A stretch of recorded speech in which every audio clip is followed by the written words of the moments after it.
প্রথমে জানাই steel and থাই ওয়ার্কের পক্ষ থেকে আন্তরিক শুভেচ্ছা ও অভিনন্দন। আসলে এই গেটটির কি নাম দেওয়া যায় তা জানি না, তা অবশ্যই আপনারা কমেন্টে জানাবেন এই গেটটির নাম কি দেওয়া যেতে পারে। আমরা এই গেটটি তৈরি করেছি খুব কম প্রাইজে। তো দেখেন কিভাবে গেটটি তৈরি করেছি।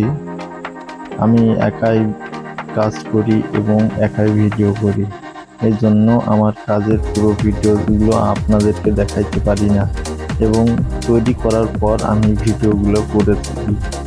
আসলে কেউ ভাববেন হয়তো পুরো কাজটা দেখায় না কেননা আমি নিজে কাজ করি এবং নিজে ভিডিও করি, এজন্য আপনাদের আমার কাজগুলোর পুরো ভিডিওগুলো দেখাতে পারি না।